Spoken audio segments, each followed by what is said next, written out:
जय माता की सभी व्यूवर्सों को, हमारों को। और आज बहुत छोटा सा बालक है जो अपना प्रश्न पूछ रहा था। पूछ भी क्यों रहा था, कल दरअसल चर्चा में सवाल आया था। दरअसल मैं आपको एक प्रूफ भी दे दूं, क्योंकि बहुत सारे बच्चों का ये होता है कि लेट लतीफ देते हैं गुरुजी। 17 दिसंबर ये दैनिक जागरण है, 17 दिसंबर का। तो बताने का ये है कि आज 17 दिसंबर है और वीडियो ये आज तक आप पे ही आएगी अभी। तो हाँ, बात ये है कि कल हमारे पास एक ठीक ठाक सी मरीज की सूचना आई। वो मरीज प्रॉपर तो बरेली से हैं, बाकी पैतृक गांव उनका बुलंदशहर है, जिला बुलंदशहर। और इस कथन से आपको बात पता लगेगी कि जो बात हम कर रहे हैं वो कितनी सत्य है, कि कल ही उन्होंने पूछा है और आज हम आज तक बात पहुंचा रहे हैं। ठीक है, तो बात ये थी कि एक अमोघ शक्ति है जिसके विषय में ये बच्चा अभी पूछेगा। ठीक है, तो हाँ बेटा, क्या कह रहे हो? जय माता की गुरुजी। जय माता की। गुरुजी को जिंद के विषय में बताइए। यही उनका प्रश्न था और यही चीज थी, क्योंकि जब हम बात कर रहे थे तो हुआ क्या, मैंने हाजिरी लगाई। हाजिरी लगाने के बाद पता चली कि उस मरीज पर काफी समय से जिंद रिजू हो गया था। रिजू मतलब अपने आप आ गया था। और अपने आप जब कोई चीज आती है ना, तो वो अपनी भोग अपने आप ही लेती है। अब हुआ क्या कि धीरे धीरे धीरे धीरे उसने अपना रंग दिखाना चालू करा और घर वालों ने ये सोचा कि इन पे कुछ किसी ने करा दिया है। और कराने के उपरांत उनकी जो धर्म पत्नी है, उन्होंने उन पर कुछ कराने की कोशिश करी, जिसकी वजह से वो बिचल गया।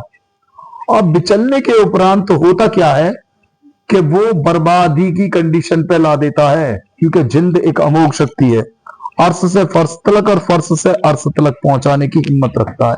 अब मुख्य पॉइंट ये है, आज तक जो आप पे ये वीडियो आ रही है इंटरेस्टिंग, कि आखिरकार इस जिंद का निवारण क्या है। क्योंकि वो भी लगभग सोइयों मरीजों सोइयों भक्तों को दिखा चुके। जैसा कि आप सब लोगों को पता है कि मैं जिंद बाबा का अखंड पुजारी भी हूं, और मेरी जो गद्दी है वो भी बाबा जिंद की है। इस विषय में मैं आपको बड़ा विस्तार से बता सकता हूं कि इसके परिणाम और दुष्परिणाम क्या क्या हैं और इसका निवारण भी क्या है। तो सबसे पहले बात आते हैं कि दुष्परिणाम क्या है। दुष्परिणाम के लिए तो ये समझ लो, जिस पर जिंद होगा और वो बिचल गया तो संभालने वाला बड़ा मुश्किल है। जो एक अमोघ शक्ति रखता है कोई भी व्यक्ति, वही इसे काबू में ला सकता है। और जब तक बंधेगा नहीं, जब तक छोड़ेगा नहीं, ये भी बात पक्की है। ठीक है, अब बात आती है दूसरी चीज की, कि निवारण। देखिए, निवारण की बात ऐसी है कि एक जीव आता है सांडा, सब लोगों ने देखा होगा। Just like monitor lizard type का होता है, बड़ा, इतना बड़ा। तो उसकी भेंट जो होती है वो जिंद मांगता है, हर एक कोई जिंद। कई जगह उसका नाम मटिया दीवाल वगैरह क्या क्या है, हमारे यहाँ उसे ज्यादातर इलाकों में सांडा ही बोलते हैं। सांडे का तेल भी लोग बागों ने देखा होगा। तो वो बहुत सीधा जानवर होता है। तो हम लोग करते क्या है, अपनी एक पूरी क्रियाकलाप होती है, पूरी क्रियाकलाप करने के बाद में हम उसकी जीव हत्या नहीं करते।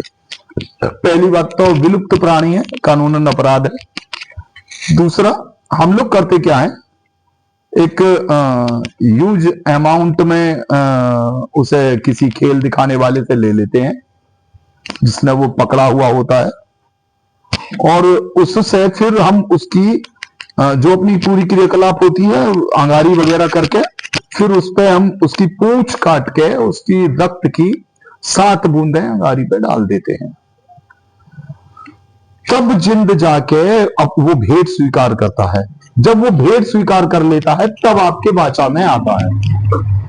वाचा में आने के बाद में ही वो आपकी पूजा ग्रहण कर सकता है अथवा वहां से जाने के लिए बाध्य हो सकता है, या कह सकता है कि भाई मुझे फला जगह छोड़ के आओ, मैं फला जगह से आया हूं, तो वो उसमें काम करेगा, बिल्कुल पक्का काम करेगा।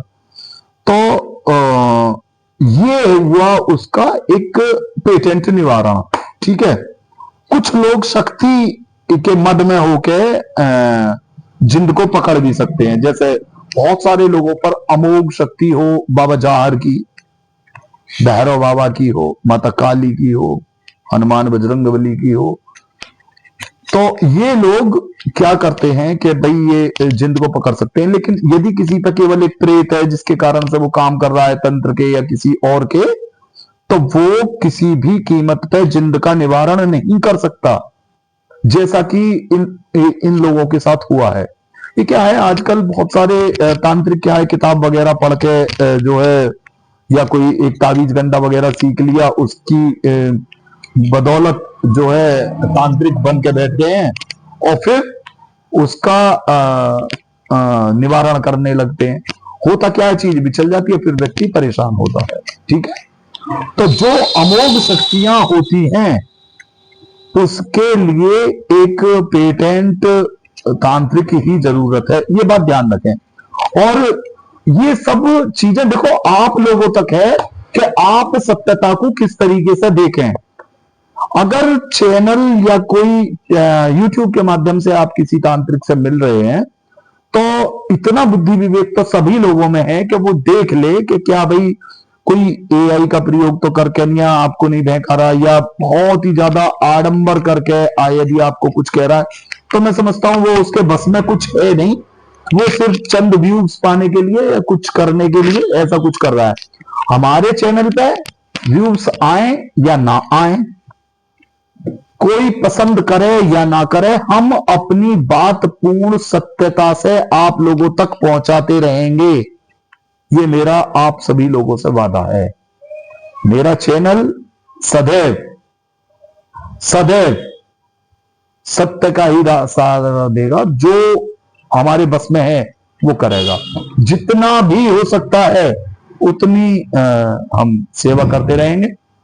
तो इन्हीं शब्दों के साथ जय माता की।